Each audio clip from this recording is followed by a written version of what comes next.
In the bustling heart of New York City, there was a quaint, cozy cafe called Starlit Sip, known for its warm lights and gentle hum of conversation. Amelia, a bright eyed and curious 15-year-old girl, loved coming here after school.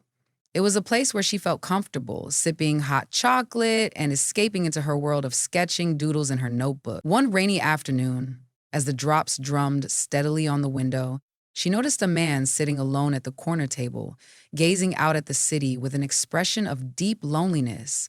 Amelia had seen him a few times before, always in the same spot. He never seemed to order much, just a plain black coffee, and he never interacted with anyone. There was something about his presence that drew her in, a sense of solitude that made her heart ache. His eyes, a piercing shade of blue, seemed to hold galaxies of sorrow, and his clothes, though plain, had a quality she couldn't quite place. Gathering her courage, she decided to approach him, sliding into the chair opposite him with her usual cheerful smile. "Hi, mind if I sit here?" she asked. The man looked startled, as if he hadn't expected anyone to speak to him. For a moment, he just stared, then nodded slowly. "Of course," he said in a deep, calming voice, his accent strange and hard to place. His eyes softened just a little as Amelia started chatting, introducing herself and talking about school, her friends, and her favorite books. He listened with a gentle smile, saying very little himself, but his gaze never left her face. Over the next few weeks, a routine developed. Amelia would visit the cafe almost daily, and they would talk. Mine. She never asked his name, and he never offered it.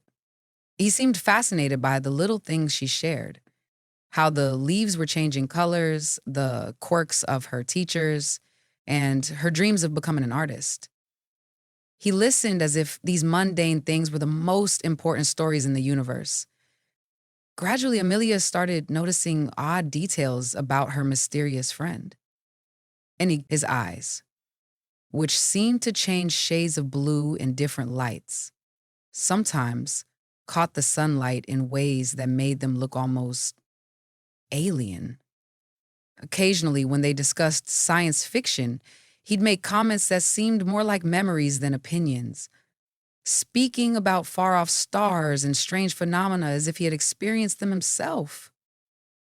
Once when she mentioned a recent meteor shower, he muttered, "The Perseids always so beautiful from the outer colonies," but quickly catching himself and laughing it off as a joke.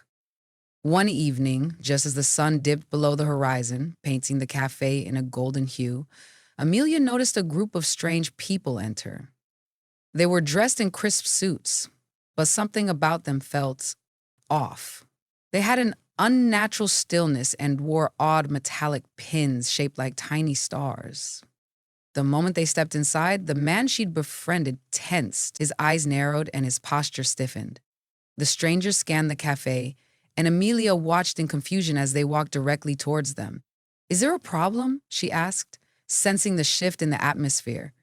Before the strangers could speak, the man reached across the table, grabbing her hand with surprising urgency. "We have to go," he said, his voice low and urgent. Amelia barely had time to process what was happening as he pulled her out of the cafe and into the bustling streets. The strangers followed, their expressions stern and determined.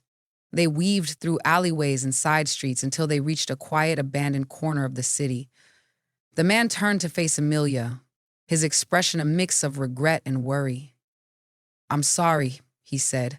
"I didn't mean to drag you into this. I thought I could escape them, at least for a while." "Escape who?" Amelia asked, her heart pounding. "Who are you?" He hesitated, then took a deep breath. "My name is Kyle. I'm not from around here. In fact, I'm not from this planet at all." Amelia's eyes widened, but something in his tone made her believe him. You're an alien?"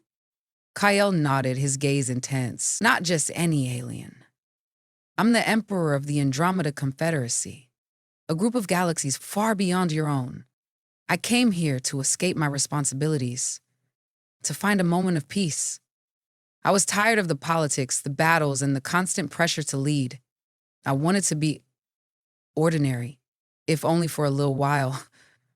Amelia's mind reeled. She remembered all the strange, otherworldly things he'd said. The way his eyes seemed to hold a universe of secrets, and all started to make sense. So, those people? They're here to take you back? Yes, Kale said quietly. They're my royal guards. They've been searching for me ever since I disappeared. But I can't go back, not yet. I've seen too much here, learned too much about humanity. I was so lost before I met you, Amelia. You made me remember what it felt like to truly be alive. Suddenly, the sound of footsteps echoed down the alley. The guards had found them. Kale stepped in front of Amelia protectively. Run, he said softly. I'll handle this. They won't hurt you. But Amelia didn't move. Something inside her refused to leave him behind. No, she said firmly, you don't have to face this alone. If you're my friend, I'll stand by you. The guards stopped a few paces away, their faces impassive. The leader, a tall woman with cold silver eyes, spoke in a language Amelia couldn't understand. Kale responded in the same tongue, his voice authoritative and commanding. The woman's eyes narrowed, and she raised a small, shimmering device. A bright light engulfed them, and in an instant they were no longer in the alley. Amelia blinked, disoriented. They were standing in a grand chamber, surrounded by walls that seemed to shimmer like the night sky. Giant, transparent windows revealed a breathtaking view of a spiral galaxy, its swirling arms glowing with vibrant colors. It was the most beautiful and terrifying sight she had ever seen. This is my home, Kale said softly. You're standing in the Imperial Palace. The guards stood in a silent semicircle around them, awaiting orders. Amelia felt small and out of place, but Kale's hand was warm in hers, grounding her in the surreal reality. He turned to face the guards, his expression shifting to one of authority. I will return to my duties, he said firmly, but not without conditions. This human girl, Amelia, she will be treated as an honored guest. She showed me a kindness I had long forgotten existed. The leader of the guards hesitated, then nodded. As you wish, Your Majesty. Weeks passed, and Amelia found herself living among the stars, a guest in the palace of a galactic emperor. She learned of alien cultures, technologies, and worlds beyond her wildest imagination. Gale, though now fully embracing his role as emperor, remained her friend. He often sought her advice, valuing her simple, honest perspective in the complex world of interstellar politics. One evening, as they sat by a massive window overlooking the swirling galaxy, Kale turned to her with a soft smile. You know, he said, I always thought I had to carry the weight of the universe alone. But you, a simple human girl from Earth, taught me that even emperors need friends. Amelia smiled back, feeling a warmth in her chest. And you taught me that the universe is much bigger and more beautiful than I ever imagined. They watched the stars together, two unlikely friends who had found each other in the vastness of space, forever bound by a chance encounter in a small cafe on a rainy afternoon.